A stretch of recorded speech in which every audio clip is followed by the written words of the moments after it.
Very good afternoon, Your Excellencies, distinguished guests, and ladies and gentlemen. My name is Raghav. I'm a research analyst at the Institute of South Asian Study at the National University of Singapore, and I have the pleasure of being your MC today evening. On behalf of ISAS, I would like to extend a very warm welcome to you on the joint panel discussion titled The Geopolitics of Religion and Culture in Asia. The panel discussion is co-organized by the United States Institute of Peace, the Berkeley Center for Religion, Peace and World Affairs at Georgetown University, and the Institute of South Asian Studies at National University of Singapore. The panel will discuss the nexus of geopolitics, security, religion, and culture, as well as the transnational networks and narratives through which it manifests in various settings in South, Southeast, and East Asia. Please note that the event is being live streamed on the ISAS Facebook page. I shall now invite ISAS Director, Associate Professor Iqbal Singh Sevia to deliver his welcome remarks on the stage, please. Thank you.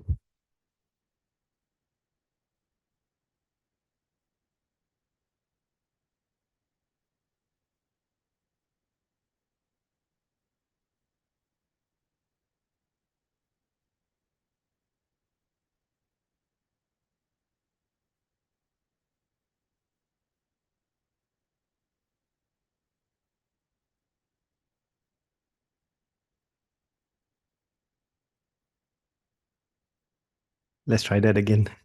Esteemed panelists, ladies and gentlemen, good afternoon to everyone. Thank you for joining us in this public panel.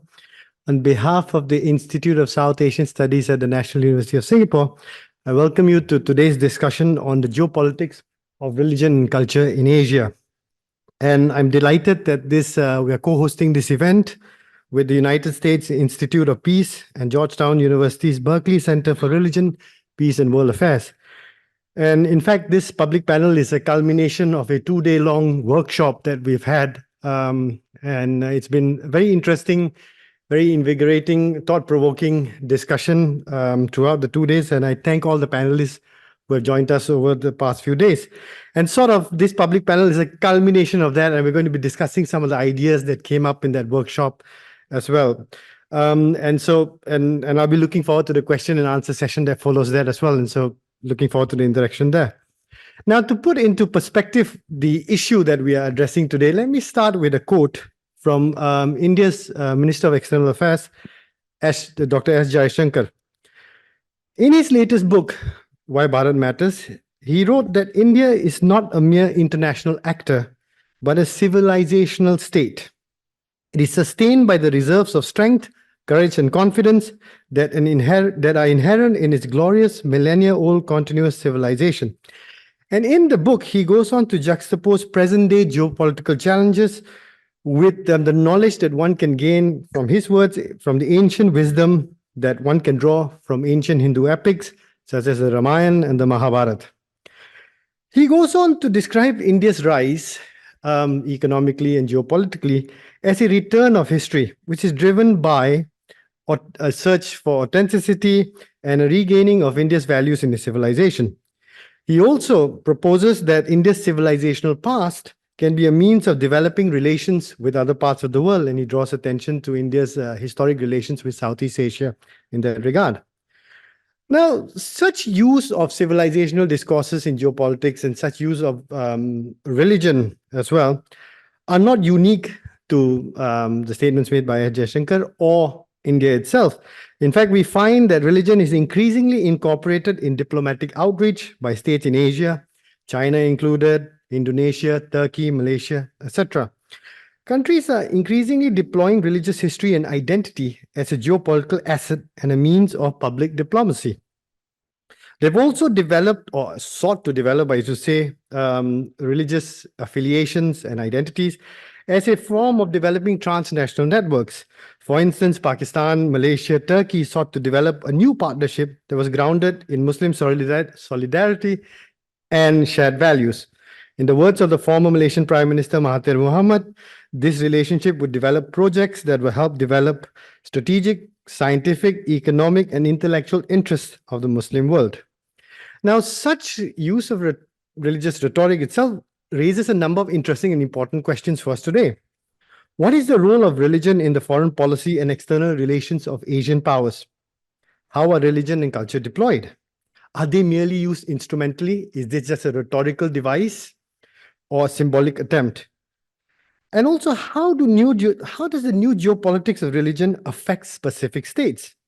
While religion and culture are sources of soft power that can influence states and also gain influence, we also see that the use of religion can also lead potentially to an influence over domestic politics and the mobilization of the diaspora. So what are the implications of such discourses?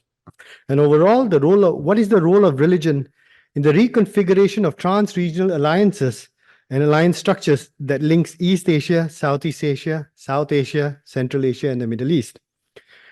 Now, in turn, and I will propose this, is that we should not, while we pay attention to the geopolitics of it, we should also pay attention to the content and forms of religion themselves, because any religion is not static, nor is the category of religion static in itself. So I will also pose the question about how these new geopolitical discourses that incorporate religion may actually shape the evolution of religions, specific religions themselves. For instance, could we potentially see a more homogenization of religion across the globe? And could such religious discourses lead to fragmentation of religious authorities in specific places, i.e. traditional religious authorities declining in influence and self-proclaimed authorities who use social media perhaps rising as new influences to shape discourses? Now, much of the work thus far on geopolitics and religion has been limited to works outside of Asia. There are very few works that have taken on analyzing this within the Asian terrain. Much of the work has been influenced by developments in the US, in Central Asia, Russia, etc. And also, much of it continues to be framed in terms of post-September 11 prisms of militancy and terrorism. So in that sense, this workshop and this panel is pushing the envelope, looking at things from a different perspective. And I'm delighted to say that while the work on Asia may actually be limited, we have in our company today some of the leading experts to discuss this topic. Professor Peter Mandeville is an expert in Islam and politics, the Middle East and Central Asia. Professor Greg Feely is a renowned specialist of Indonesian history and politics and Islam in Indonesia. Professor Yoshiko Asiwa has done extensive work on religion and social movements in East Asia and South Asia.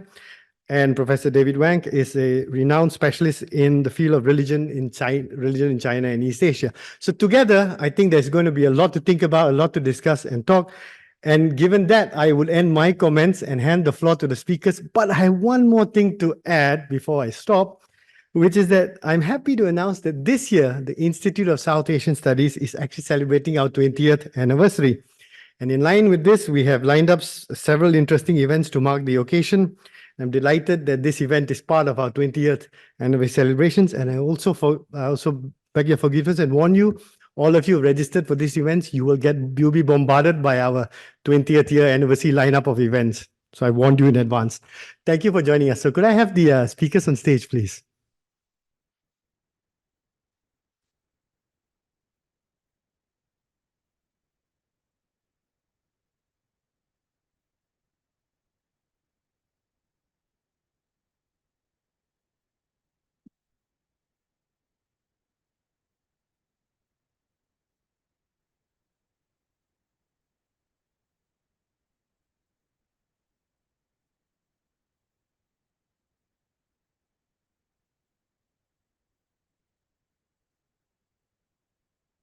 Thank you, Dr. Sevier. We will now commence the panel discussion, and I would like you again to chair this discussion.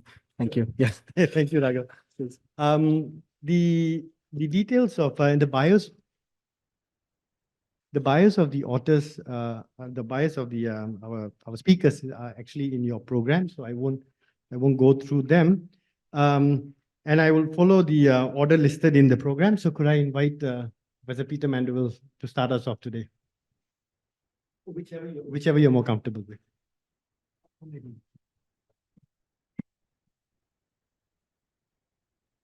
Well, good afternoon, everyone. Before I put on my hat as a speaker, I wanted to put on two other hats briefly as a representative of both the United States Institute of Peace and Georgetown University's Berkeley Center for Religion, Peace, and World Affairs. It's delightful to have the opportunity, Iqbal, to partner with you, and all the more so to help to celebrate 2 decades of the Institute. So many warm congratulations. So my remarks this afternoon are designed primarily to set the broader global context against which we'll hear 2 subsequent presentations from wonderful esteemed colleagues that look in some detail at, I guess you could say, some specific Asian case studies. So I'll be talking about the global context of the geopolitics and the power of religion. My starting point is to note that in recent years, we have seen a marked trend whereby more and more governments around the world, and particularly a number of countries that are considered great or aspiring or emerging powers, seem to be incorporating or developing some relationship between their foreign policy, their external relations, and religion. It takes various forms. It has various kinds of causal drivers behind it. The discussion or the debate that Iqbal already mentioned about instrumentalism, the question of whether this is a case of governments appropriating religion and trying to use it instrumentally to achieve goals, is certainly one that we'll have to engage here. But of course, the reality is that religion as a social force around the world is incredibly powerful. We all know that. And it means that even if governments do try to use religion in particular ways, often religion may end up having unintended consequences, even when in their hands. I frame a lot of the work that I've been doing recently in terms of what I call religious soft power. I'm going to add a further modifier there to say this afternoon that I want to talk about the combination of religious soft and sharp power. I'm sure that many of you in the room today will have some familiarity with Joseph Nye, the famous international relations scholar Joseph Nye's concept of sharp power, right? So Joseph Nye coined this idea in the early 1990s at the end of the Cold War, not coincidentally, to draw our attention to those aspects of state power in the world that are not so much about being able to coerce or compel using one's military or one's economic resources, but rather the idea that some states have the ability, by virtue of their identity, their persona, their culture, their values, ideology even, to persuade other countries to do what they want them to do. And so what I'm trying to offer is a kind of religious riff on that idea of soft power.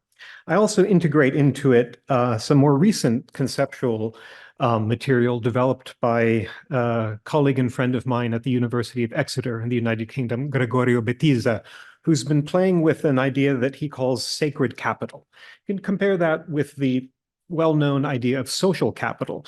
And Bettiza refers to sacred capital in relation to the idea that there are certain countries in the world that, by virtue of their unique relationship or their unique standing within a particular religious tradition, have the ability to draw on the power and influence that comes from that relationship. So one might think, for example, of the unique relationship that the Kingdom of Saudi Arabia has to Islam by virtue of the fact that the 2 holiest sites in the religion of Islam are located in the territory of Saudi Arabia.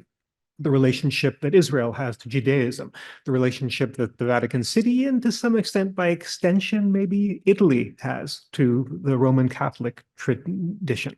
So I'm thinking about religious soft power then as the ability that a state has to make use of, to leverage sacred capital as a resource within its foreign policy. I'm adding in here this notion of sharp power, which is a term that's entered the world affairs, world politics lexicon more recently, at the behest of colleagues and thinkers at the National Endowment for Democracy in Washington, D.C. They're referring to the idea of sharp power as the ways in which states, often through various technological means, project influence into a target country in order to manipulate and degrade social and political processes in that country. We've obviously heard a lot about in the case of my own country, Russian meddling in US elections. So this would be what they mean when they talk about sharp power. I want to also talk about religious sharp power in order to recognize that the instrumental use of religion by a given state is not necessarily always soft in the sense of trying to build favorable attitudes and relations. It is sometimes about using religion as a wedge issue. Now, I think it's important to recognize that this new geopolitics of religion, the use of religion by states, the entry of religion into the external relations of governments, is not confined to any particular religious tradition. It's not confined to any particular region of the world. Many of you, for example, will be very familiar with the very close relationship that has developed between the Kremlin and the Russian Orthodox Church during the tenure of Russian President Vladimir Putin, the ways in which the Russian Orthodox Church is a central organizing principle within Putin's Ruski Mir, Russian world project. I think the Russian case is a perfect example of the combined sharp and soft dimensions of religion. Ukraine is a great example of this. In the early 2000s, prior to the events of the Euromaidan and Ukraine's firm shift towards a more European alignment, the Kremlin Russian Orthodox Church relationship was used in Ukraine by Putin to emphasize the ways in which Ukraine is inextricably, historically and culturally tied to Russia as part of the same Orthodox, the sort of same family of Orthodox believers. Once the relationship between Moscow and Kyiv became more antagonistic, more conflictual from 2014 onwards, though, we saw a sharp inversion or a fundamental shift in the valence of religion in Russia's policies towards Ukraine. And here the Kremlin began to make use of the fact that many Russian Orthodox clergy affiliated with the Orthodox Church in Ukraine had themselves early in their careers during the Soviet period been groomed by the KGB. And so in that sense, were able to be deployed in support of Russian military activities in Ukraine.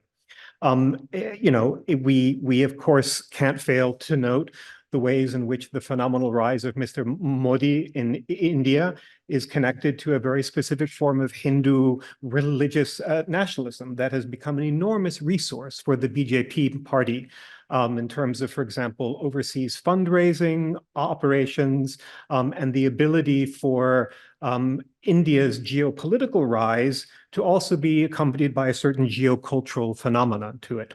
China is a wonderful counterintuitive case because usually, when you think of the ideological orientation of the Chinese Communist Party, you would think that China is probably not that interested in religion as a facet of its foreign policy. But as we'll be hearing from Professors Ashiwa and Wang, there are some very fascinating ways today that China is incorporating elements of its Buddhist legacy into the ways that it reaches out to and builds connections with certain countries around the world. We saw this in Brazil under the tenure of its recent past president, Jair Bolsonaro, where there was a vast set of transatlantic tendrils that grew up between evangelical and Pentecostal movements in Brazil and Pentecostal and evangelical networks in Lusophone Portuguese-speaking countries in Africa. The efforts of Israel to build connections with Jewish communities in the United States and more so in recent years with Christian groups in the United States is a well-developed component of its external relations.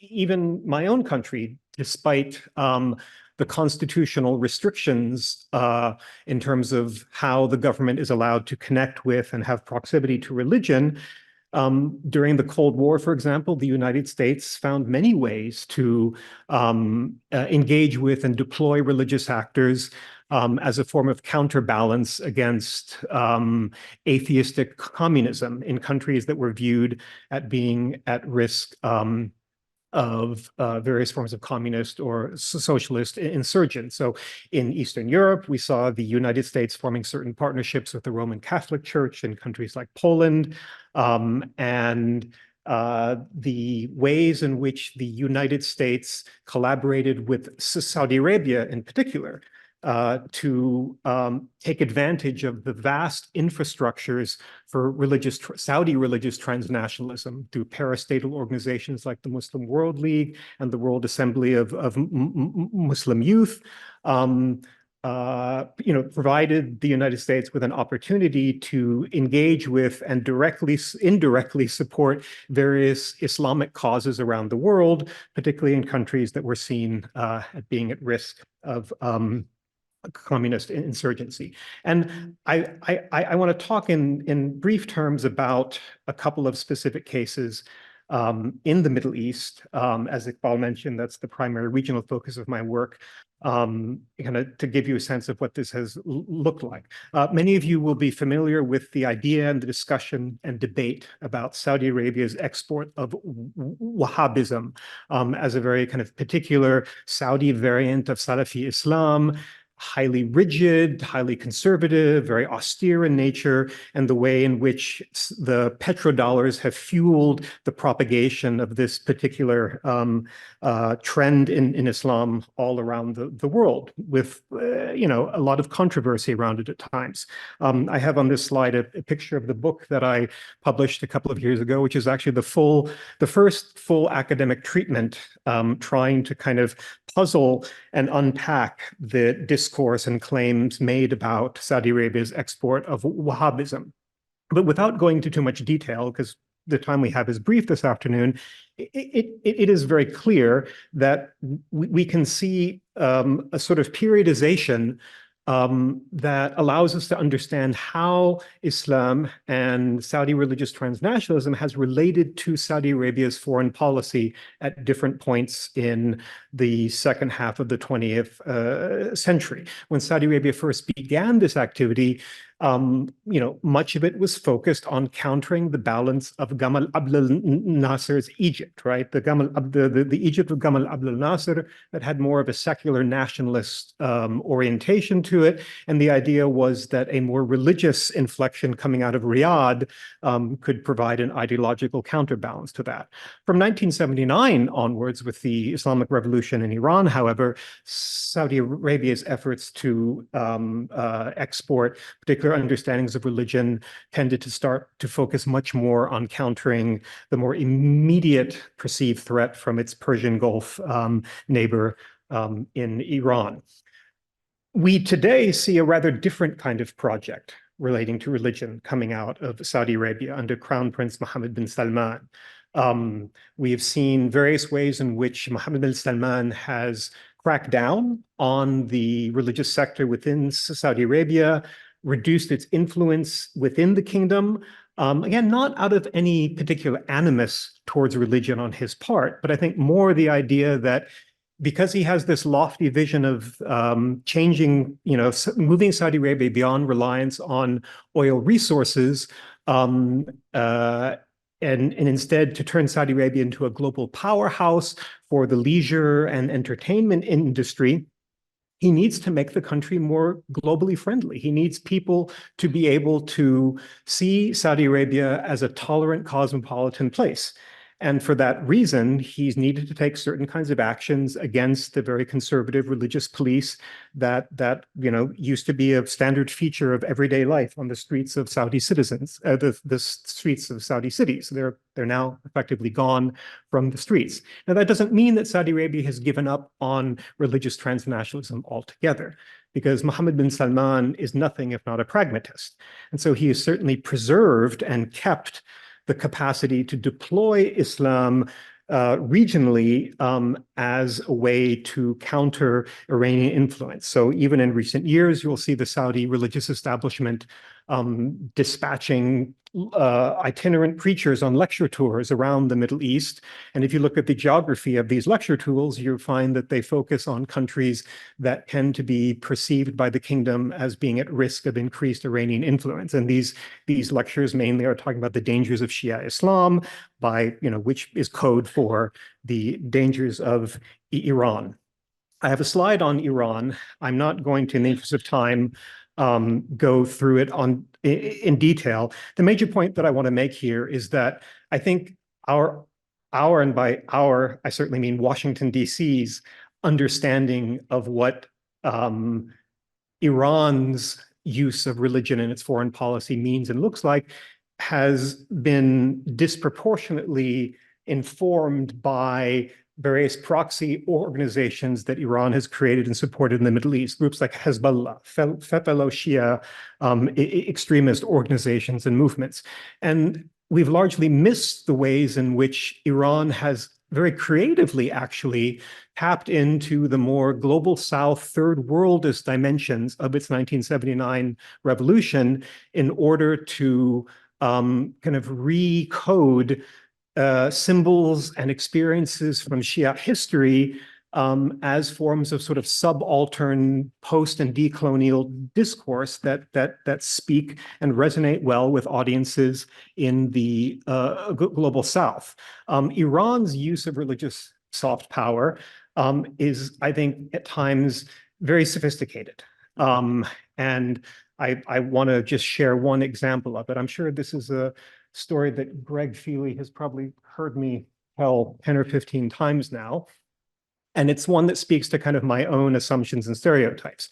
I was in Indonesia some years back, visiting the campus of the National Islamic University in Ciputat in southern Jakarta.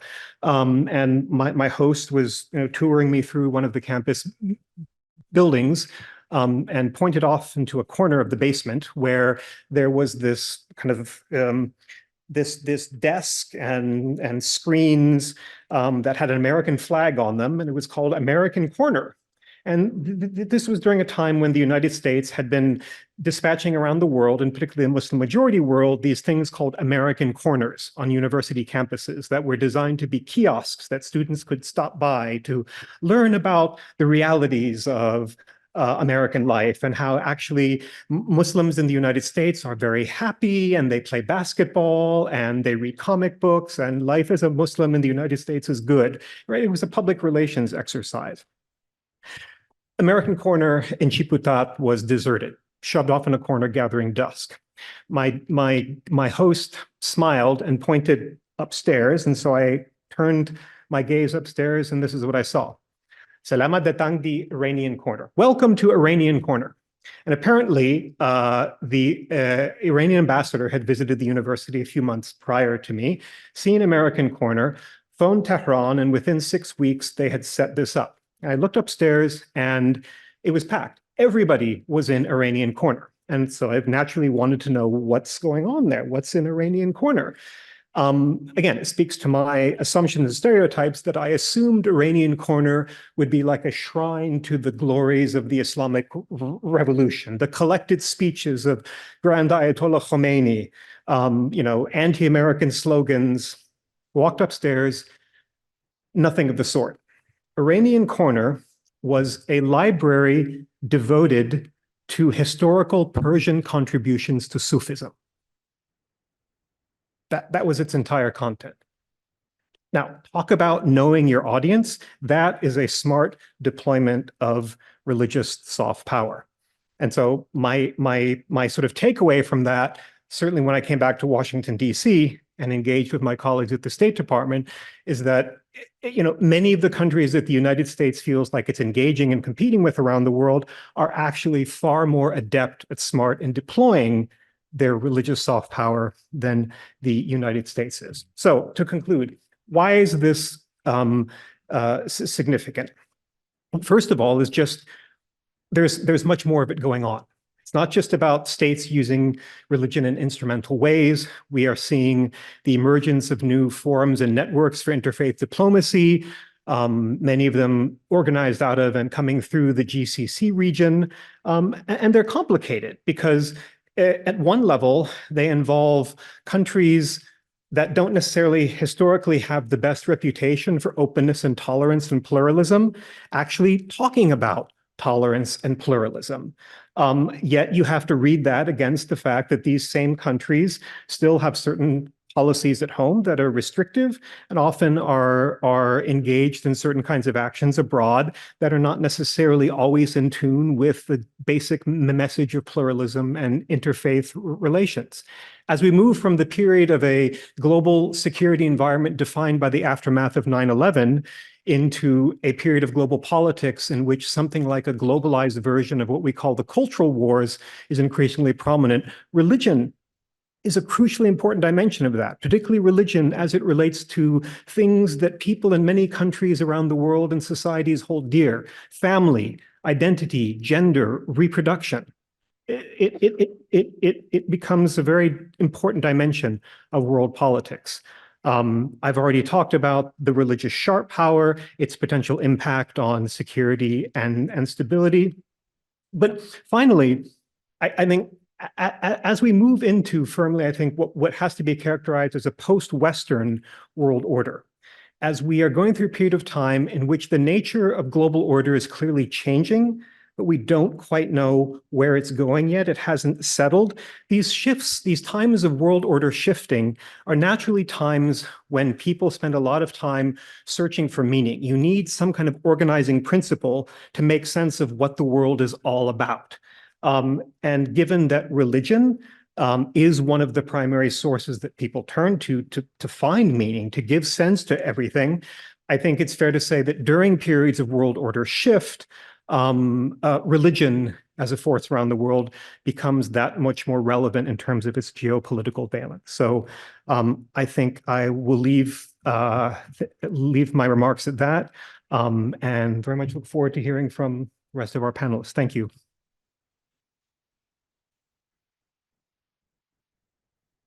Thank you,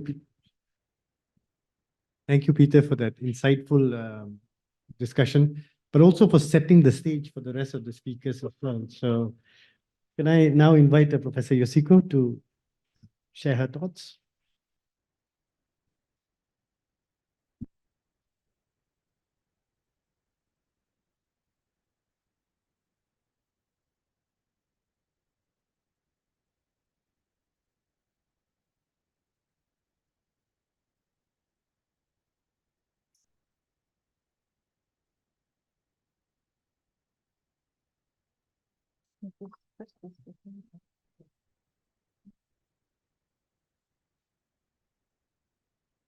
Okay. Hello, I'm Yoshika Shiwa, and the person who is sitting on my left is David Wang, and we are going to make a presentation together. And I'll speak first half, and David's going to speak last half. And thank you very much for inviting us to such an excellent opportunity to be able to share our thought with all of you. And I'll try to share some idea about an overview of contemporary Chinese Buddhism in mainland China, especially around after 2000, because around that time, Buddhism is defined as a significant part of Chinese culture and civilizations. And that brings the Buddhism to the completely different dimension of cultural and diplomatic platform. That's this way. Especially after the 2000, internal changes, Buddhism is immense in China. We call it as metamorphosis, which is very linked as the backbones to the external Chinese state diplomacy of the Buddhism. We will describe about first the domestic issues, and then we describe, David will talk about the diplomatic Buddhism later. So, yeah, let me give some background on today's situation of the Buddhism in China. And it says that nearly 362 million believers, including serious devotees, and 200,000 clerics, and 12,000 temples in all. So the significant attribute of Buddhism, interestingly, is that it opens a door to everyone who may not be Buddhist devotees. And therefore, many people can actually visit temples and temple-related sites, tourist sites, and they can make a vow to Buddha if they like. So this is a big difference from the Islam and Christianity. The key point is a year of around 2000, when the CCP moved away from Marxist view of culture as class ideology to see culture as stemming from traditional Chinese civilization, which includes Buddhism. So now the new state image China aims is a country of socialism based on traditional Chinese civilization. So it makes easier for people to visit temple and Buddhist site as it is a part of Chinese culture.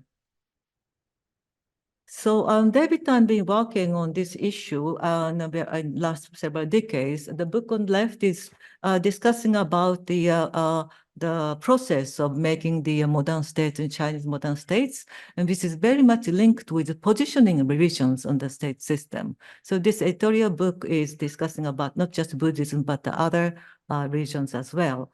And the right book is recently published last year, and we try to see this process from the site of the one Buddhist temple, Nampu Tosu in Xiamen in southern province. Then look at briefly at the relations of politics, economics, and cultural policy in China, focusing on mainly Buddhism.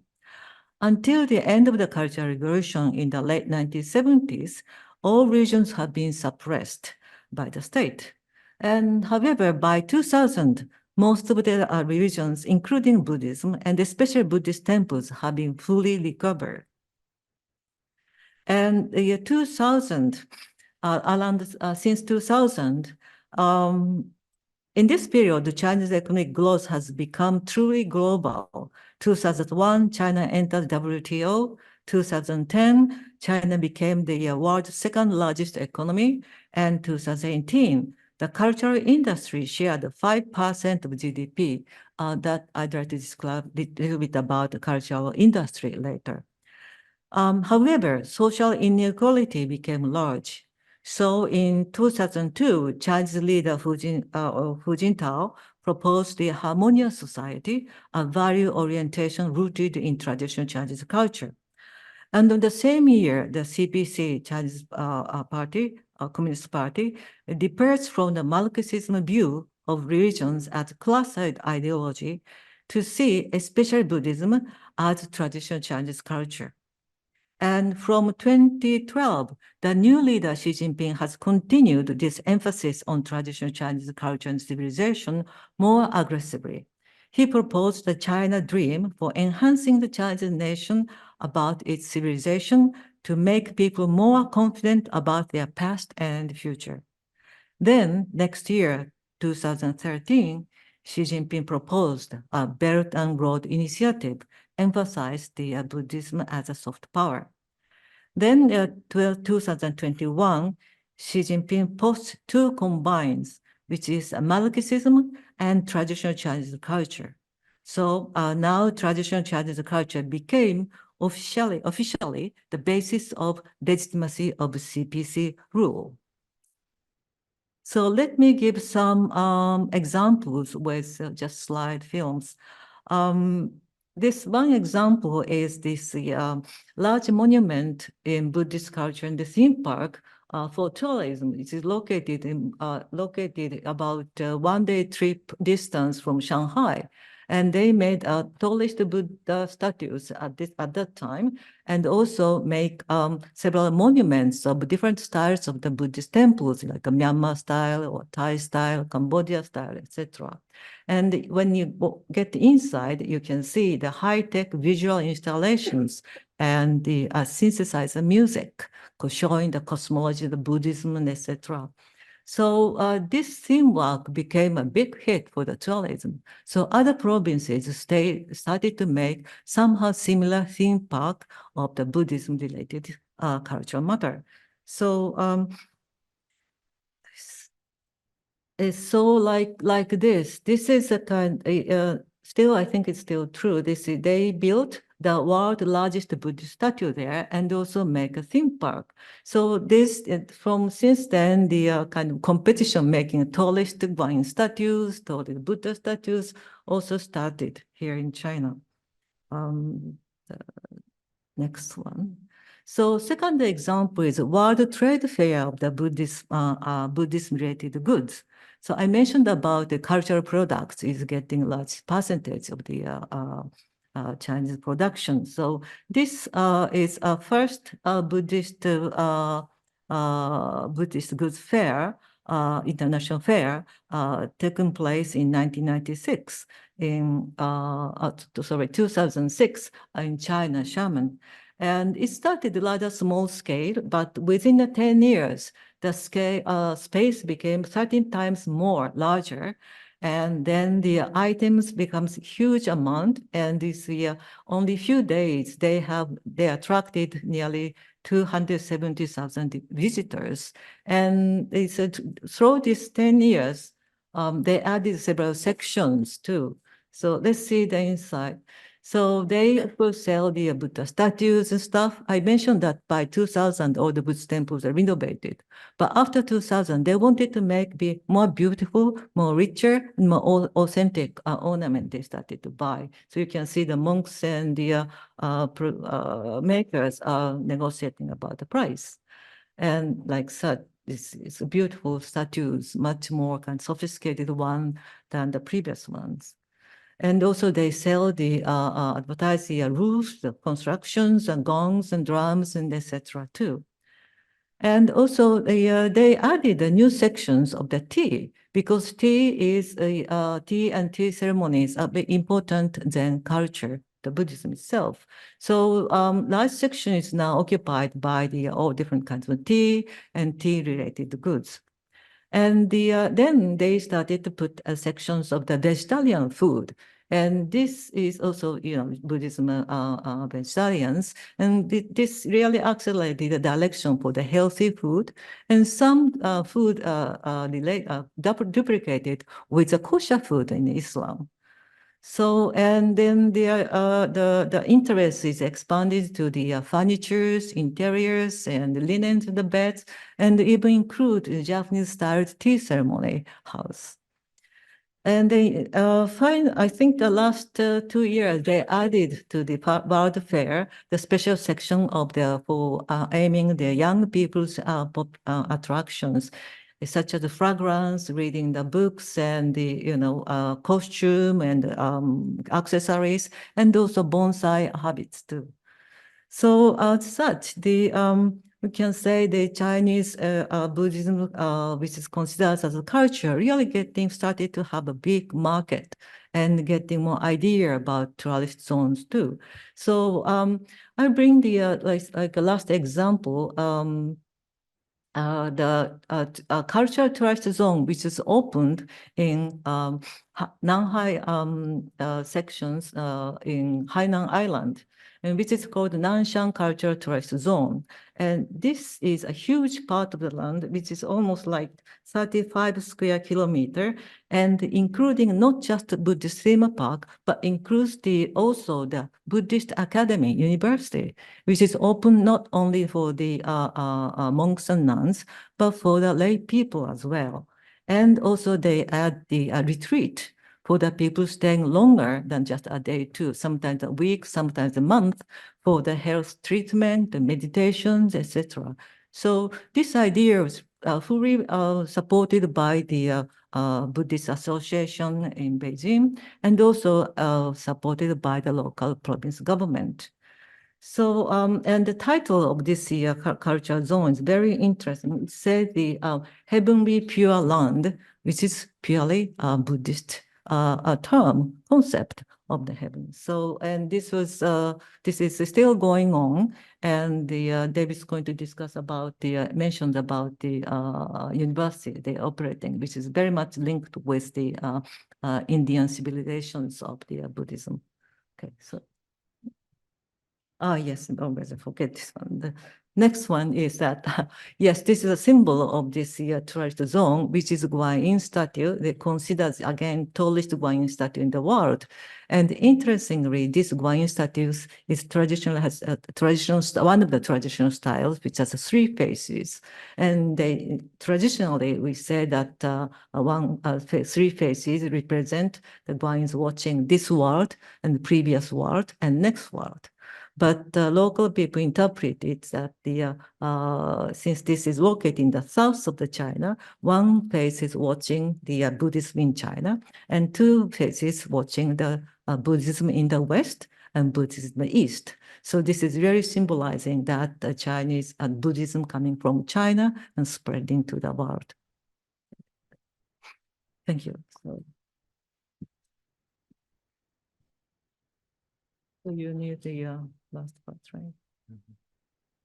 Yeah. Okay. Baton touch. I take up the baton.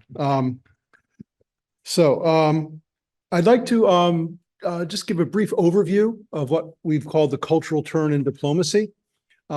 Before 2000, I mean, basically ever since the founding of the People's Republic of China in 1949, Buddhism has been used by the state for diplomatic purposes.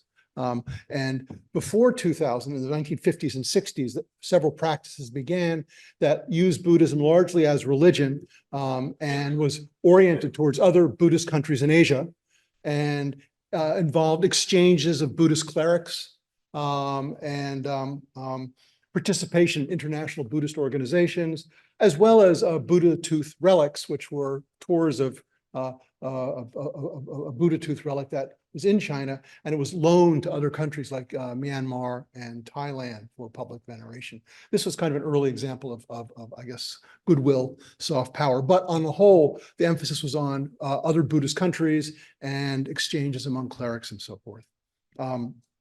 Now, after 2000, as Yoshiko just mentioned, well, from about 2000, the Communist Party attached much greater importance to traditional Chinese culture and included Buddhism as part of that. And so since 2000, therefore, the Buddhist diplomacy has emphasized Buddhism as religion and culture within the broader framework of traditional Chinese culture or traditional Chinese civilization. This diplomacy reflects several new aims of the Communist Party after 2000, after China joined the WTO, the World Trade Organization, and became much more connected globally. New concerns, new expectations emerged for what Buddhism could do diplomatically. One of them was to create positive discourses about China, largely as a counter to negative discourses such as Samuel Huntington's The Clash of Civilizations, which basically posited China as being, posited a rising China as an existential threat to the West because of differences in values. Lack of individualism and authoritarianism in China were seen as a threat to the West. And so China could emphasize positive discourses. And at this time, you began to see the idea of harmony, harmonious society, peaceful religions in China. China has never had religious wars, unlike the West, where they're always fighting each other. So these discourses become quite prominent as positive images of China that can be circulated globally. Another aim was for Chinese Buddhism to serve as a cultural accompaniment to the economic and political projects of the Belt and Road Initiative, which was sort of announced by Xi Jinping in 2012.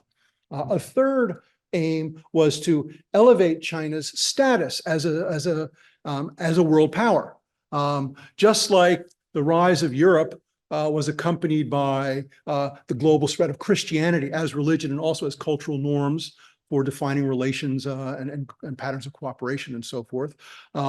Buddhism could be a world religion that China had. And because Buddhism was already recognized globally as a world religion, it was better able to serve this purpose than the Confucius institutes that had been introduced a few years earlier, but were becoming controversial in a number of countries. So this is another expectation that the state attached to Buddhism. And finally, another expectation was using Buddhism as traditional Chinese culture could help China and the government engage other societies at different levels, their governments, local communities, and overseas Chinese in new ways. So in other words, from 2000, the recognition of Chinese Buddhism as part of traditional Chinese civilization gave the Chinese government, it was able to better leverage its cultural resources into a greater number of diplomatic cards it could play. And towards a greater number of countries in a variety of strategies to move beyond a focus on Buddhist countries in Asia to really be used globally in various ways I'll mention in a minute.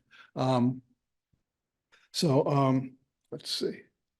Yeah, so if you'll notice, so just to give you an image, on the left is a map of the Silk Roads that conveyed Buddhism to China beginning close to 2,000 years ago. And now, particularly under Xi Jinping since 2013, the discourse is that so Buddhism came to China along the Silk Road 2,000 years ago, where it merged or interacted with traditional Chinese culture, Buddhism and Taoism, to become one of the foundational elements of Chinese civilization. And now, looking at the map on the right there, the other one, now that China's become more wealthy and is rising, and this is sort of the China dream, it's rising. Now, this Chinese Buddhism can go out to the world. You can reverse the flows with Chinese Buddhism going out to the world as traditional Chinese civilization. So that's sort of the image that is being used by the state to project or use Buddhism abroad. Oops, wrong way. So briefly, this is an overview of various approaches to different countries. As I mentioned, Buddhism as culture, there are many things now that can be done. And I'm just focusing here on state initiatives. There are various other non-state actor initiatives, which I'm not dealing with at all. That's a different talk. So, but you can just see an overview. So to Southeast and South Asian countries, you see the support the building of religious sites, not necessarily as like Buddhist sites, but as Buddhist cultural sites. Relic exchanges are still going on, often linked to specific political events.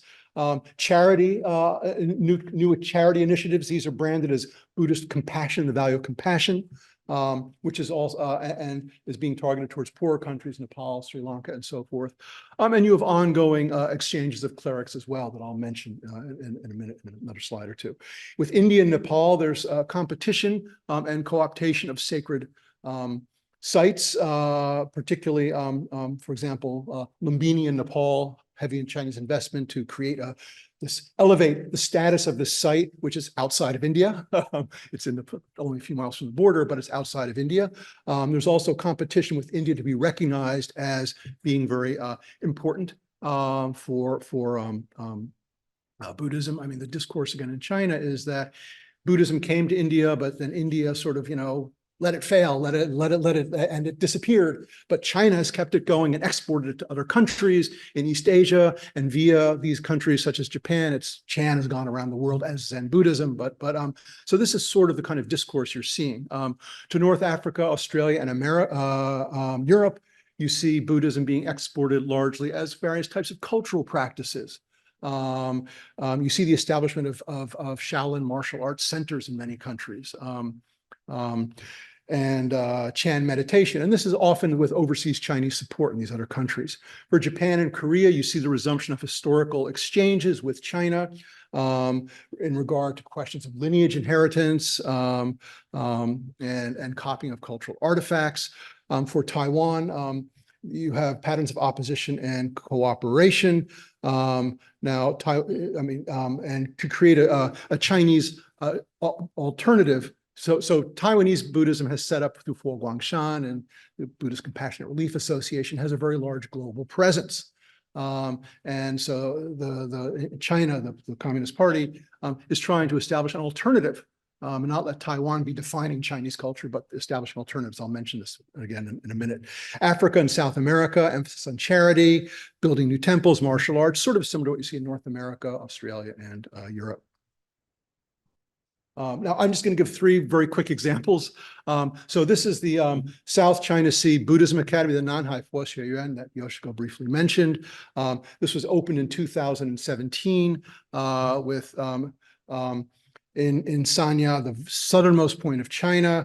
And as you in the Chinese media, this is referred to as the Chinese Nalanda. Nalanda refers, of course, to the historical, historical Buddhist university founded 2,000 years ago in India that was active up until about the 13th or 14th century and then sort of disappeared. What's left now are these ruins over there. But as you can see, the new Chinese version very much copies as a modernist. This is done by a Taiwanese architect that created a modernist version of it. So this is a kind of soft power competition with India, which has also tried to revive its Nalanda in a far less successful effort. But it's competing with India to be seen as a center of Buddhist education in the world. It serves many functions. Again, Yoshiko mentioned one, which is letting lay people come in, but also every year, very large numbers of monks from other countries, Mongolia, Laos, Cambodia, are invited up to 40 from each country to come and study, learn Chinese, learn the Chinese take on Buddhism, which is now increasingly emphasizing socialist core values with the Sinicization policies of the past several years. And then they go back to their countries as friends of China, possibly. With an understanding of Buddhism in China. And these are monks who are influential in the polities of their countries. And so when issues come up about China, they might be able to enter these discussions in their own countries in ways that are favorable in some way to promote the PRC interests. Also, this university has research centers and so forth. It trains Chinese monks to go abroad, to manage charity projects. The research centers interact with other universities, Buddhist universities around the world. So this has been a very important undertaking. Some Chinese temples are establishing branch networks abroad from the this is from the PRC. I mean, historically, Chinese temples have done this, but for the PRC, with the encouragement of the Communist Party, this is a sort of first. Here's the Longquan Temple, which the main branch is in Beijing. And the branch temples abroad are, quote, and this is the words of the Buddhist Association of China, basis for the dissemination of Chinese culture. They're now setting up branches in Africa, which, as you all know, is the largest site of foreign. I mean, China is the largest player economically now in Africa. And these temples emphasize charity, orphanages, education of children, and so forth. Finally, I'd like to mention, this is an example of these international forums that have been increasingly been created since 2006, not 2004. A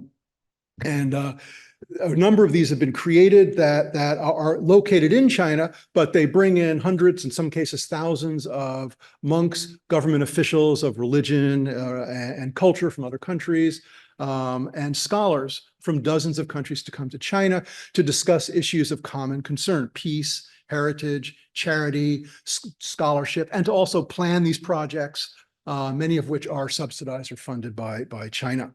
And also they disseminate CCP-approved discourses, such as harmony, common destiny, and so forth, community. And these are also now political discourses that the CCP has injected into many different sectors of society, and including religions. And so all of these conferences are organized.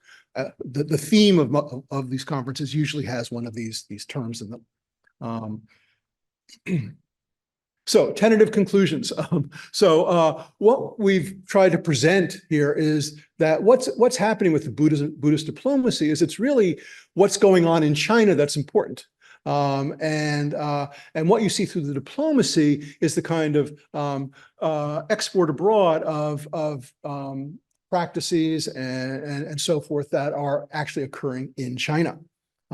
This has given China far more flexibility in using its cultural resources, Buddhism not just as religion, but as traditional Chinese civilization, to engage with diplomacy on a truly global scale with different approaches for different countries and regions.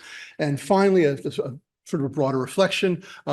If Buddhism can be a mediator in society, which are segmented by religion, class, and ethnicity, as Buddhism goes out as culture, it's entering into people's daily lives in ways that are sort of separate from belief and commitment to the teachings, but can be far broader.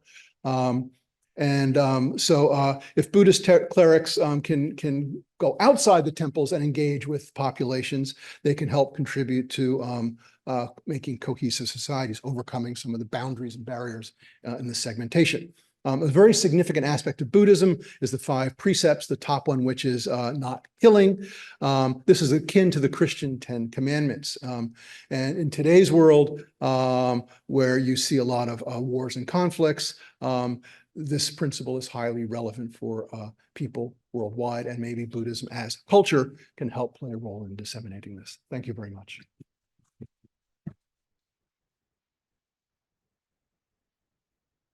Thank you, Yoshiko and David, for that very engaging and rich set of talks. Now, could I invite Professor Greg Feely to take us from China to Indonesia? Thank you very much, Iqbal, and good afternoon, everyone. Yes, so different country and different religion. I'm talking about Indonesia, and particularly the way in which it is seeking to use moderate Islam as a major plank in its foreign policy. And Peter was talking about how some countries aspire to have a unique role globally due to their religious identity. And if Indonesia has such an aspiration, it is that it is seen as a bastion of moderate Islam. Many of you would know that Indonesia has the largest Muslim population of any country in the world, and well over 230 million people who are Muslim. So this is the sort of topic I want to talk about today, but I also want to critique this and, in fact, put forward the idea that we need to closely scrutinise claims of moderation coming from whichever country which is advancing them, to see whether that country's foreign policy will actually achieve those moderation goals. So let me begin. As I said, this moderation element has been an important part of Indonesian foreign policy for the last 20 years, particularly during the current Jokowi presidency. We've seen it take on a particularly significant or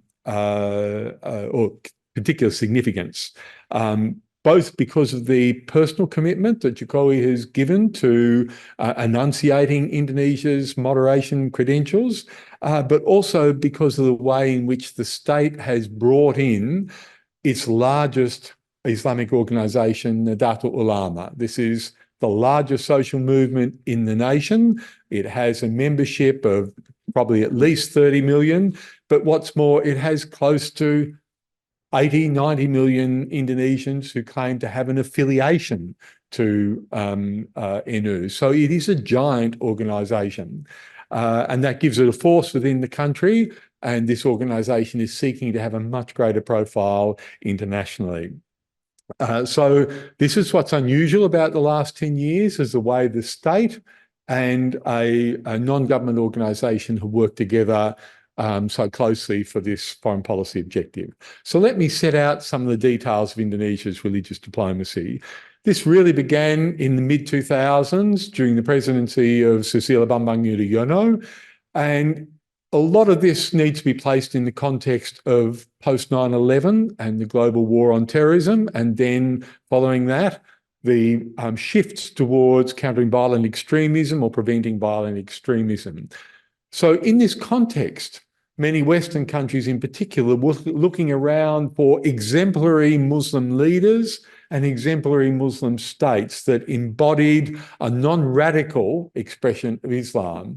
And Indonesia is one of the countries that they focused on, and particularly Yudhoyono, a very urbane, cosmopolitan president with excellent English, who liked to play the statesman role. So he felt that he was well suited to this role, and many foreign countries, including my own, also felt that he was an appropriate figure to hold up as a moderate, an exemplary moderate Muslim. So Indonesia began to package itself, and indeed was packaged internationally by a number of terms: Muslim majority, moderate, and democratic. And there were very few countries in the Muslim world that had that trifecta, had those three things. This is something that Indonesia played on, and something also that other nations played on when they were dealing with Indonesia. Almost every visiting foreign head of state, foreign dignitary would praise Indonesia for its moderation, for its democracy, and the example it gave to the rest of the Muslim world. So right up until today, they are almost the most obvious things that a foreign dignitary will say about Indonesia. So if that's a measure of having a particular reputation in the world, well, then Indonesia is already achieving some of this moderate capital that it hoped to have. So Yudhoyono himself was given numerous international awards, but one of them was an award for his work in religious tolerance, given at this event in New York by Henry Kissinger and Rabbi Schneier.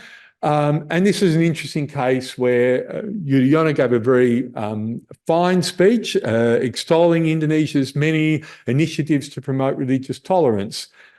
But behind this image was the reality that religious intolerance was higher during his presidency than it has been at any other time in recent Indonesian history.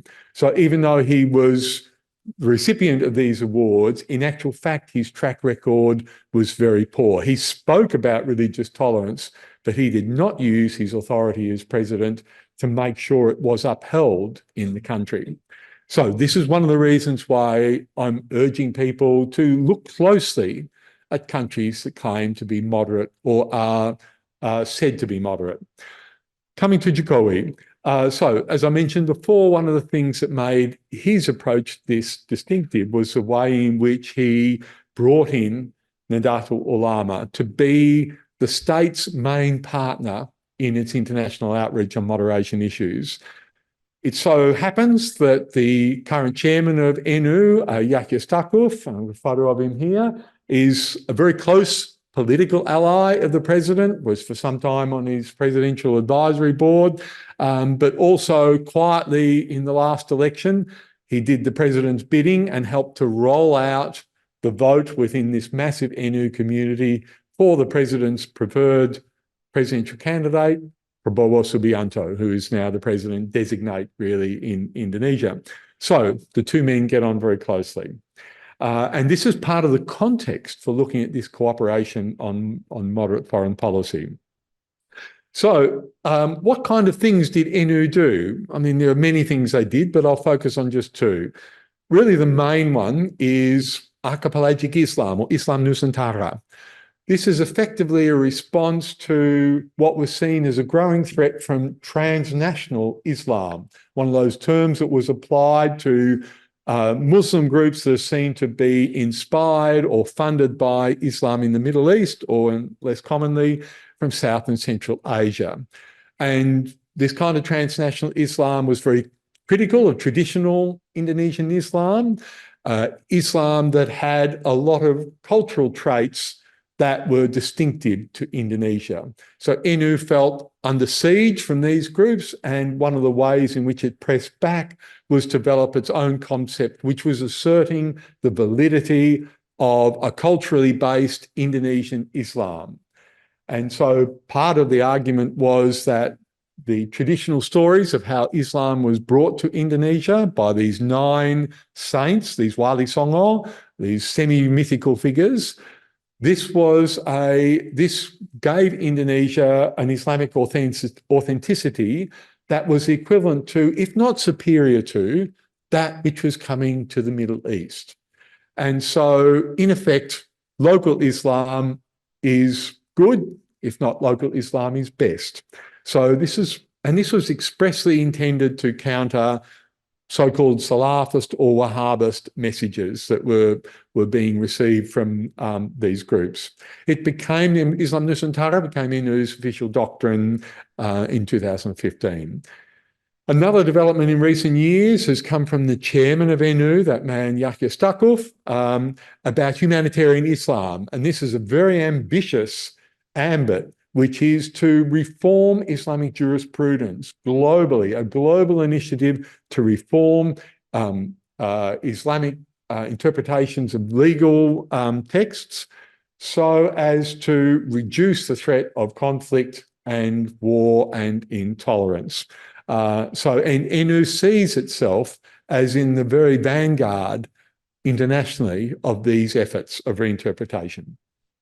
So, Yahya Stakuf on, what is it, your right, and this man, American close associate of Yahya Stakuf, C. Holland Taylor, who has been a very important part of connecting INU to international networks, interfaith networks, but also international funding networks. So it's a combination of these two individuals which has been very important to their work. And one of the websites I have is based in America called Baitul Rahman. And here is a picture of Yahya Stakuf in full flight, but you'll see Islamic jurisprudence for global civilization. There is a strong civilizational element to what they are putting forward.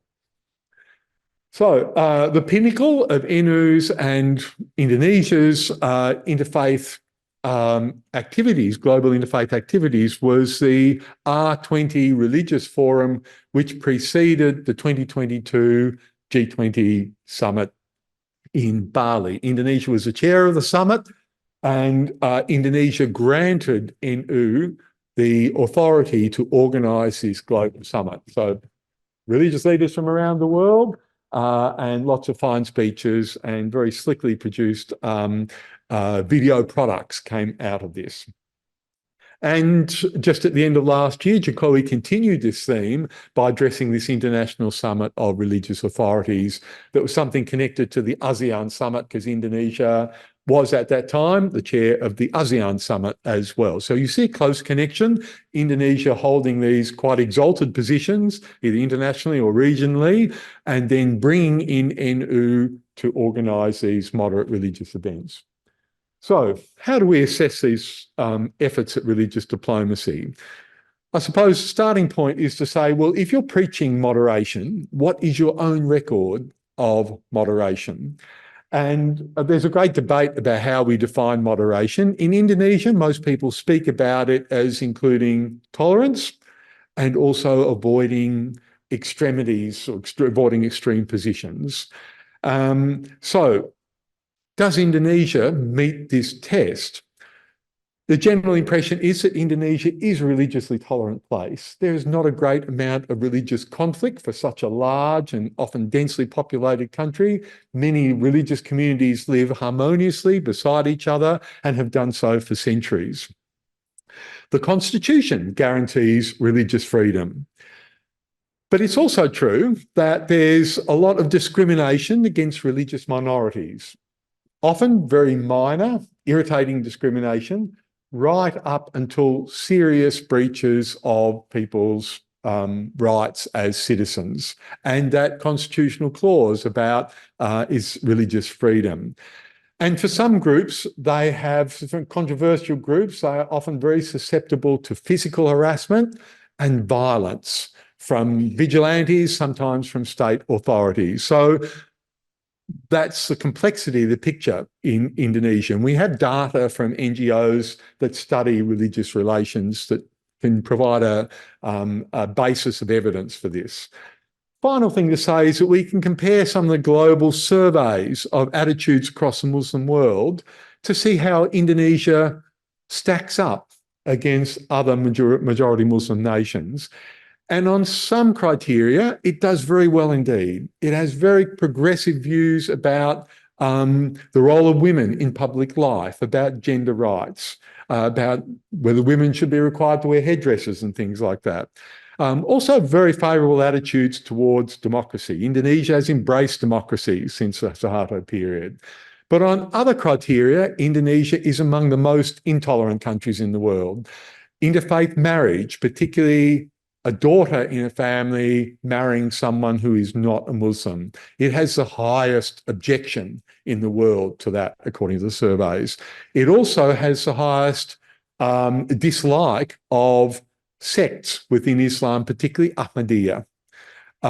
Also quite high dislike of Shiism. So these are realities. And I think most countries in the world have this range of variation within their national religious life. Indonesia is not necessarily to be singled out, but it does give us food for thought if we are making the claim it is more moderate necessarily than other parts of the Muslim world. How moderate is NU? Well, NU will tell you it's one of the leading moderate organisations in the world, and indeed it wishes that there was much more international recognition of this. It thinks, given that's the size of the organisation and given the richness of its tradition of Islamic scholarship, it should be having a much greater role. It should be listened to much more by other Muslim nations and other organisations than what it is. It does have an excellent record of advocating for progressive rights. Some of the leading progressive Muslim intellectuals in Indonesia over the last 50 years have come from NU. The majority of them have come from NU. And NU does mobilise its members to defend religious rights. It will guard churches during Christmas and Easter. It will guard Buddhist and Hindu temples if there's a threat to them.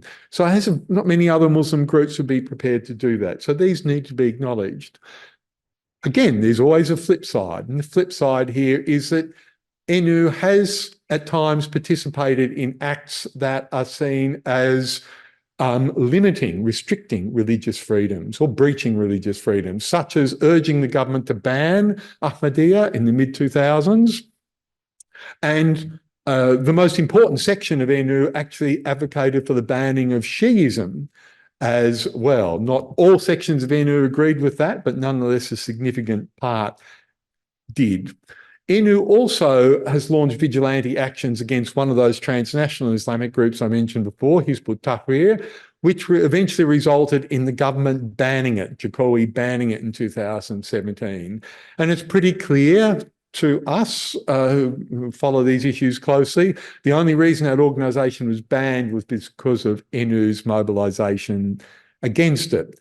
So for an organisation that is respectful of religious rights, of freedom of religious expression, this was difficult behaviour to square with those values. And the last thing to say is that NU, although it is a articulate advocate of non-Muslim religious rights, it's not very good at giving a platform to other streams within Islam, particularly modernist or reformist streams. Groups like Muhammadiyya, Persis and the like rarely get much of a look in at any of NU's events. So it doesn't always practice what it preaches.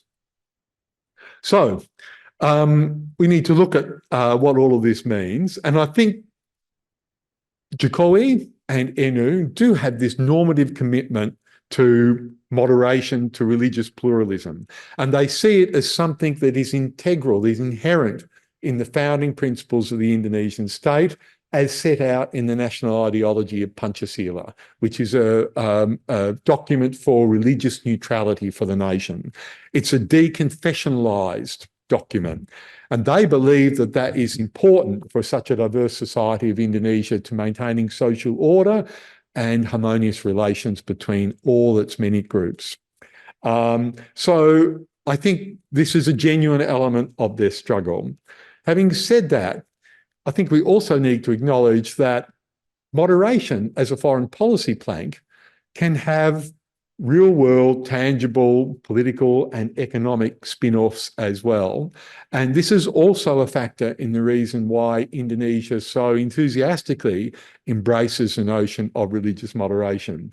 It gives Indonesia access to and leverage with countries that have capital, that have diplomatic clout, all of which can help Indonesia's development prospects. And President Jokowi is single-minded about bringing greater prosperity to Indonesia.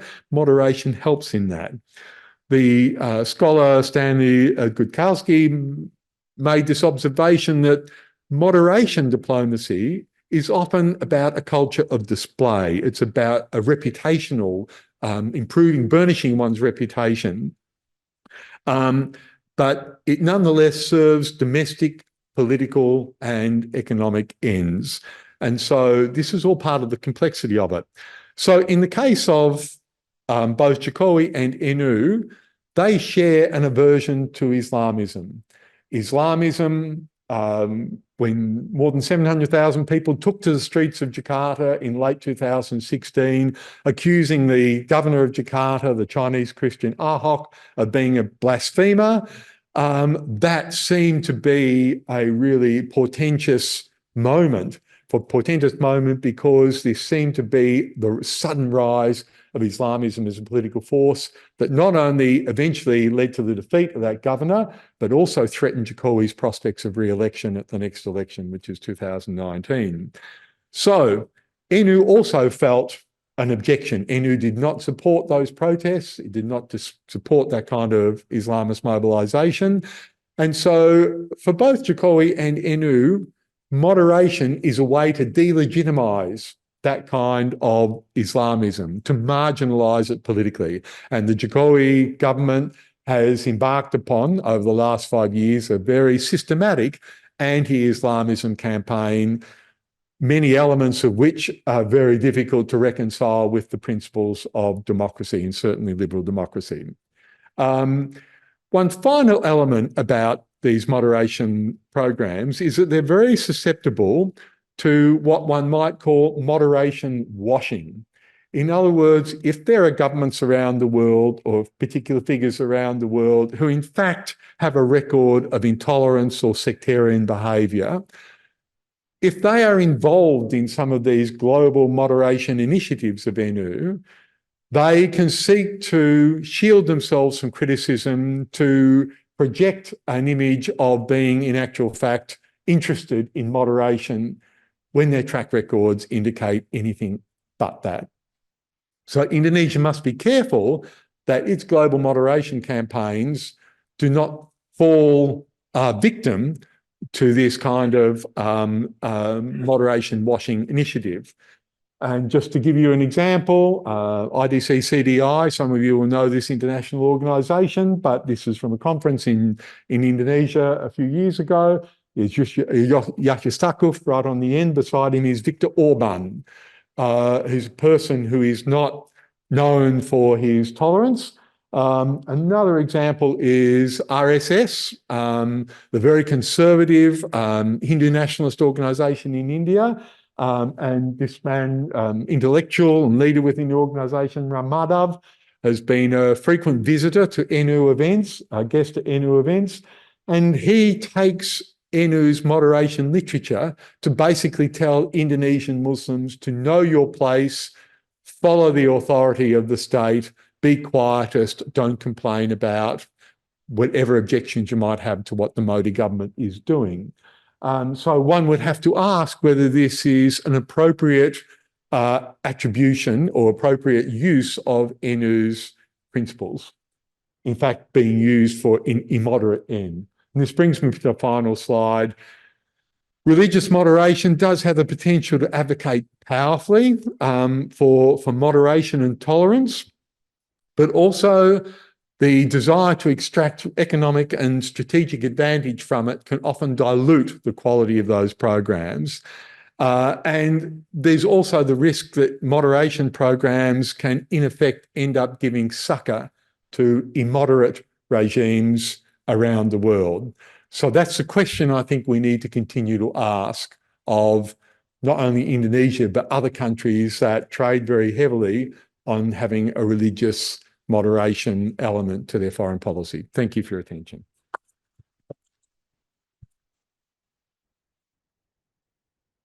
Thank you, Greg, for providing that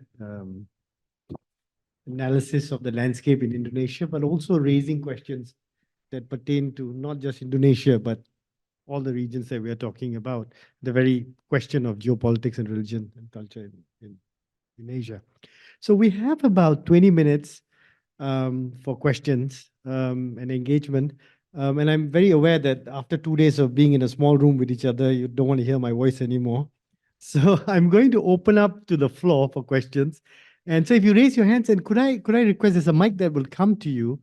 Could I request that you introduce yourself before you ask your question? So Ravi, please.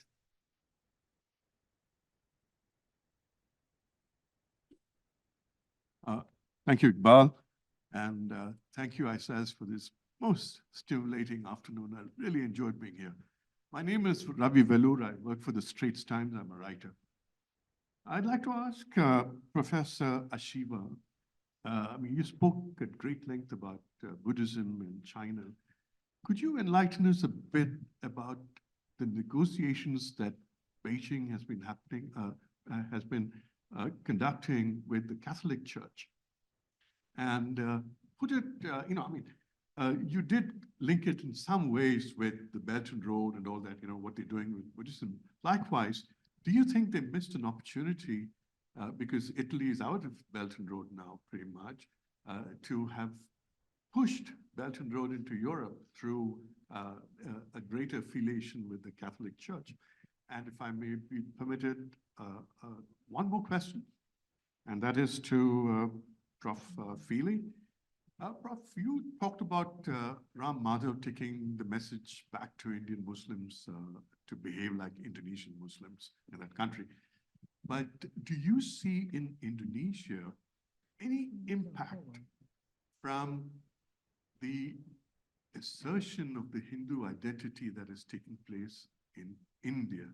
The reason I'm asking is because I hear that, particularly in places like Lombok, there have been instances when Muslim preachers are saying, why do we treat our Hindus so well?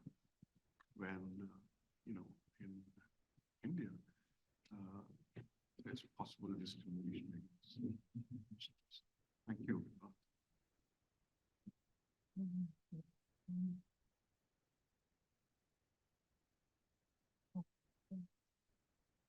Yes, thank you very much for your very, very interesting questions. And we haven't done the research of the Catholicism as well as the other Protestantism, although we've been really watching the situation of the other religions other than Buddhism in China. So I'm not in a position to be able to answer your question directly, but personally, I feel, not based on the research, but I feel that Sinonizations of the religions really taking place in China, such as Sinonization of the Buddhism, in a sense, already Sinonized over the 1,000 years, but again, putting into the framework of what the Communist Party want. You can say Sinonization of Buddhism into contemporary circumstances. And also there's Sinonization of Muslim, Sinonization of Tibetan Buddhism, as well as Sinonization of Christianity as well. So there's one process of Sinonization of the Christianity, including Catholicism, but also as a person who's been really seeing the modernization of the religions and also indigenization of the religions in several countries in Asia, I feel some not being away from the a little bit kind of political argument itself, as seeing the phenomena, this indigenizations or a kind of culturalizations of each local history or culture being done even the Catholicism for 100 years. And in case of Japan, Catholicism came on the 16th century and the 17th century, it was banned. But after 300 years, we found other Catholicism very much localized, but the Vatican admit it as a Catholicism part of that. But so what I wanted to say is that there is a kind of duplicated area we really have to discuss how to see the Sinonizations and indigenizations of the religion itself. So it's easy to bring the case of the Catholicism in China into the platform of political debate. But as anthropologists, if I see this kind of issues as a cultural phenomena, I would like to see perhaps the, forgetting about, not discussing about the people really suffered in a certain issues of belief, but synodization may be part of the indigenizations if I see for long-term issues. I hope I can answer you. Would you like- Yeah, let me just add. I'm not an anthropologist, I'm a political sociologist, so my answer might be a little different. The diplomatic uses of Buddhism, you see it also with Confucianism, Taoism. So the point is that not all religions in China are treated equally. You have up after 2000, you had some religions considered to be indigenous or Bantu, which was Islam, Taoism, and Confucianism, and the others are sort of foreign religions, Islam, the Christian Catholicism, Protestantism, and sort of Tibetan Buddhism, and they've been subject to the Sinicization policies of trying to shed their foreign characteristics and be more Chinese.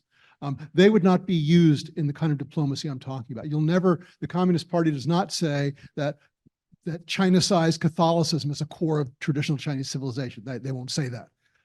It's Buddhism, Taoism, Confucianism. So that's the focus of what we've been talking about. And your question and the diplomatic uses of Catholicism would be a very separate issue that we're just not familiar with, really. So. So thank you for the question about Indonesian reaction on India's issues to do with Hinduism and India's treatment of Muslims. And there have been isolated protests in front of the Indian government. In the Islamist media, you'll find quite a bit of coverage about this because Islamists are much more likely to have this kind of close international perspective. But in mainstream Islamic media, and in fact in mainstream media, there's surprisingly little coverage of this. I mean, initially when the Modi government took those actions in Kashmir to shut off Kashmir and the like, yes, that got coverage. But a lot of the more, run-of-the-mill issues to do with discrimination against Muslims, for example, coverage of issues like love jihad, those kinds of things actually are rare to find in the Indonesian media. You mentioned the case of Lombok and people talking about rights extended to the Hindu community. Again, I'm not aware. Lombok is best known for the place where the Ahmadi community is actually been in kind of internal sanctuary and without any effective government action to restore them to their place. So I think, insofar as Lombok has a problem, that's one of the major ones rather than anything to do with Hinduism. I think one of the constraining factors here is that Jokowi relations between Indonesia and India have been getting increasingly warmer over the last few years. Jokowi is clearly making improvement of trade and strategic relations with India a priority, and that gives the government a very powerful reason to try and suppress any anti-India sentiment. Much of the media also aligned with the government, and that also gives the government a great deal of clout in determining what is covered in and what most Indonesians are seeing. So I think all of those factors are explanations for why there hasn't been a bigger backlash in Indonesia. Thank you. I see a hand there. Runjoy? Oh, sorry. Okay. Sorry. I'll come to you first, then I'll come to Runjoy after that. Sorry. Athar Zebabasi, I'm from Pakistan High Commission. My question is that if we see geographically, Muslim countries are very near to each other, they are sharing their borders, but they are not using that religious advantage. I mean, if we compare them with the European Union, economically, they are very weak. Could you please enlighten us about it? I guess, Peter, would you like to take that question? Sure. So if I understand correctly, what you're asking or pointing out is that there are a number of Muslim majority countries that are geographically proximate to each other, but they have not succeeded in the way that, for example, the European Union has in constructing a narrative Yes, yes. No, so I think that you know, the countries of the world that are Muslim majority and geographically connected to each other, um, you know, in many cases have ongoing sources of political tension with each other that make this kind of unity difficult. The project of creating the European Union was one whose engine was primarily economic in nature, right? The beginning of the European Union was the European coal and steel community, right? Which is a very deliberate project to create rapid economic interdependence between a set of countries that had been at war with each other multiple times in the same generation. And so by creating that economic interdependence, you make war effectively materially impossible between them.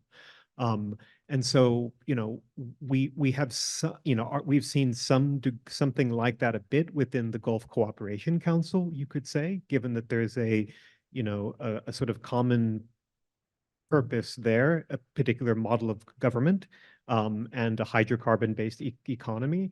But you know, more broadly, when you know we have efforts to do something like regionalization, you know, what we've seen is the Organization for Islamic Cooperation, the OIC.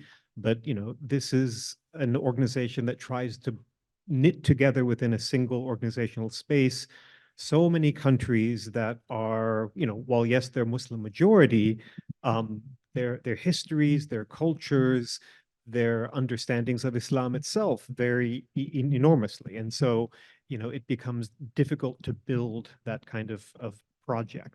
And so, you know, I think that there are opportunities to create effective regional entity within the Middle East. In fact, I think something like that could be very useful. I don't necessarily think that Islam or religion would be the basis of it. I think functionally speaking, it would look something more like a Middle Eastern, South Central Asian version of the Organization of Security and Cooperation in Europe, OSCE, that is able to attend to some of the softer dimensions of security and to enable the peaceful management and resolution of the issues that often produce, you know, tensions between those neighbors. Just a regional example would be Indonesia and Malaysia. You know, they have many common elements in their Islamic history and how Islam came to the countries, interacted with culture and the like. And there should seem to be lots of commonalities, lots of opportunities for cooperation. But in actual fact, as Peter was saying, there are lots of cultural reasons and all sorts of other reasons why they end up being rivals. In the case of Indonesia and Malaysia, they have contested claims for who created batik, who created beef rendang, who created famous songs. These are all matters of dispute between the two countries. Indonesians are very annoyed at how their labourers are often treated in Malaysia. Malaysia beats Indonesia regularly at soccer and badminton. So all these sorts of things, if you just read social media accounts, for example, how Indonesian Muslims regard Malaysia, often the common religious basis is barely mentioned at all.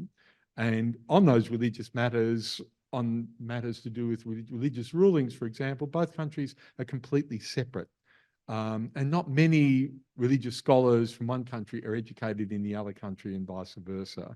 So I think just looking at it in terms of religion is missing a great many other factors that impact adversely upon you know, closer state relations.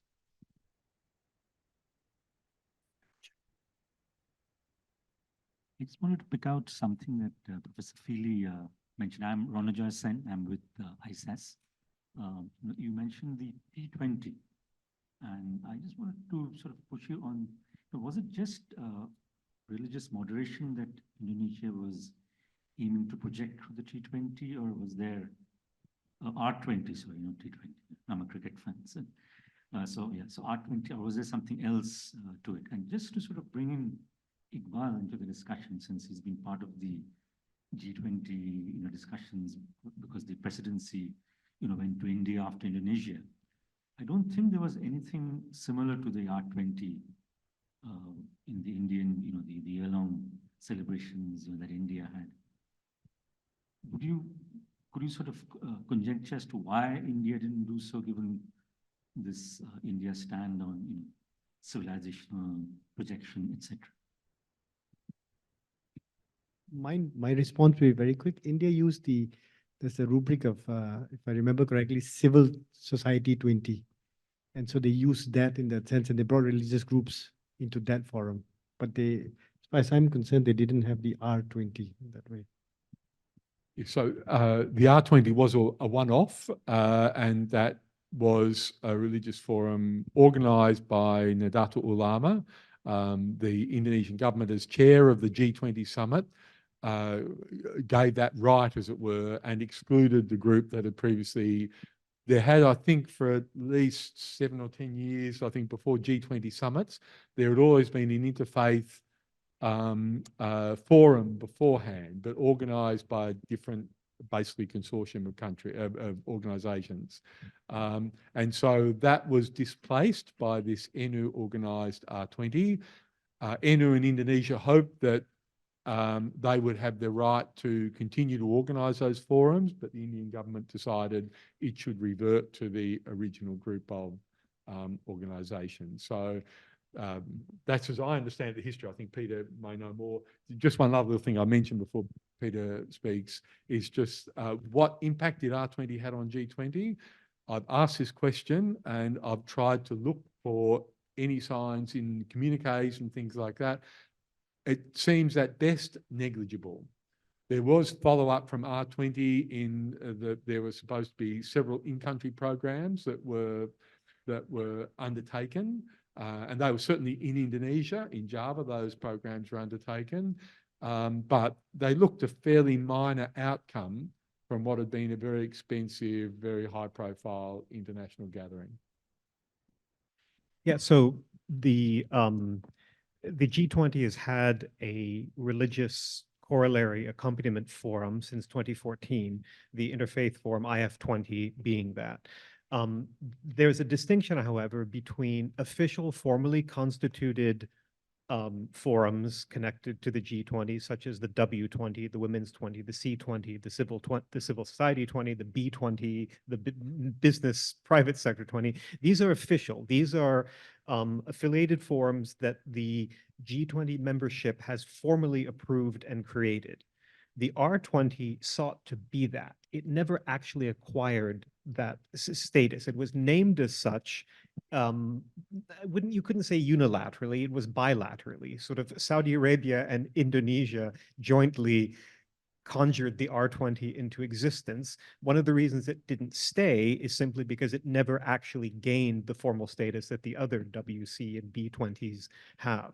When it came time for India's presidency, however, I think that for a variety of reasons, not least of all the unfortunate experience that the government of Egypt had recently had hosting the COP28, which turned, of course, into a spectacle of human rights demonstrations, I think the Indian government was a little bit worried that if you were to bring so sensitive and complicated an issue of religion into proximity to the G20, that something like that could happen. So what took place instead was a quasi-official meeting in Pune, near Bombay, some months before the G20, that was an interfaith space that had a relationship of sorts to the G20, but was not at all quite the same as either the IF20 or the R20. Right now what's happening with Brazil's presidency is that we seem to be returning to the IF20 that was sort of the original interfaith space connected to the G20.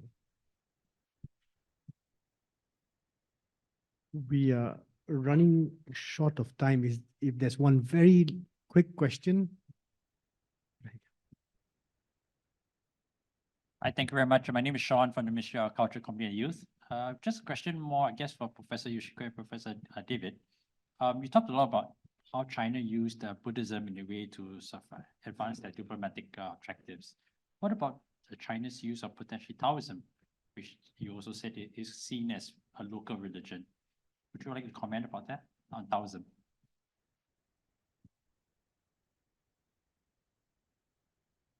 Well, let me just, I mean, is this working? Yeah. Yeah, I mean, as I said, Buddhism, Taoism, and Confucianism have been identified by the Communist Party officially. Those are the core elements of Chinese civilization. And as you know, Confucianism was already used from 2004 with the Soft Power Initiative. After a while, it became controversial in other countries, and the emphasis shifted to Buddhism. Why not Taoism? My guess, based on the things I've seen, is it's too Chinese. I mean, it appeals to overseas Chinese communities, but it doesn't have, it's difficult for it to have appeal beyond that. Whereas Buddhism is already a world religion. It's familiar around the world in every country. And so it's much easier for it to be accepted and used and introduced. That would be my simple answer, but I don't know if there's actually an official policy saying we're not going to use Taoism. But aside from overseas Chinese communities and a circle of, sort of a transnational network of scholars working on Taoism, it doesn't really go beyond that. Yeah, I think it's very right that yes, when as everyone know that the Chinese Communist Party admitted 5 religions, that Taoism was one of them. But at the same time, as David mentioned, that Taoism is not considered as a global religion yet. Perhaps after 100 years, we don't know, but yet. But the Buddhism really has a cultural resources too, and it can be a capital for the cultural industry as well. So in that sense, Buddhism network already established and the history like 2,500 years are really kind of One Belt, One Road initiative. It was really useful in a sense and easy to activate it.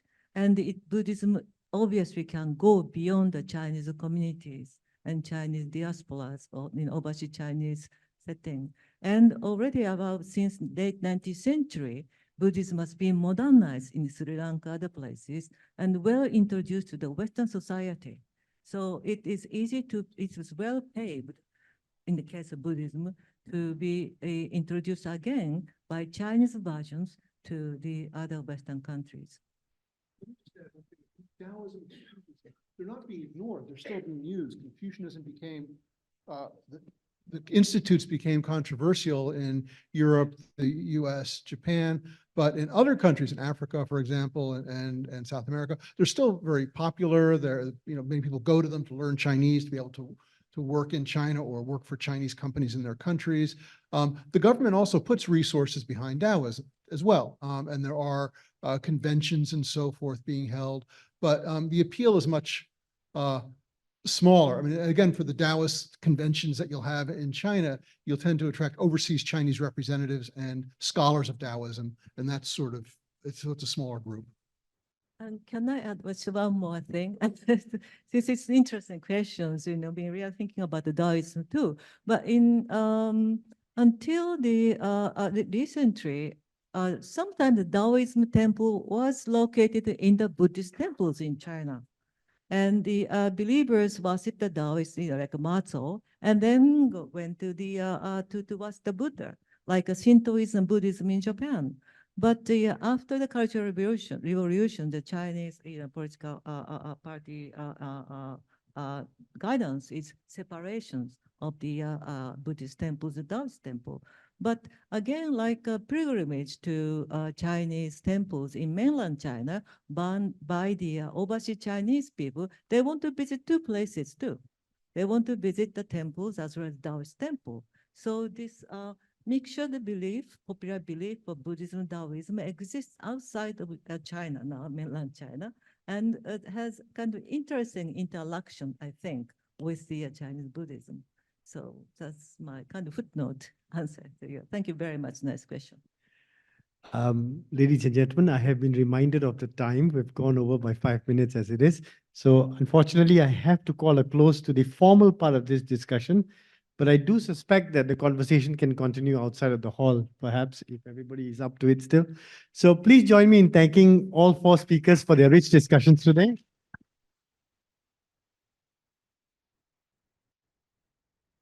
And thank you to all of you for joining us today as well. So thank you.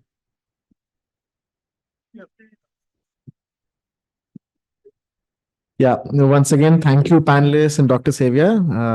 This brings us to the end of the joint discussion panel session. It has no doubt emerged as a very engaging session, and I would like to thank the audience as well for taking out the time from their busy schedules to join us today. On behalf of USIP, Georgetown University, and ISAS, we thank you sincerely for your participation in today's event. Please join us for a tea reception at the ballroom foyer just outside. Have a good evening.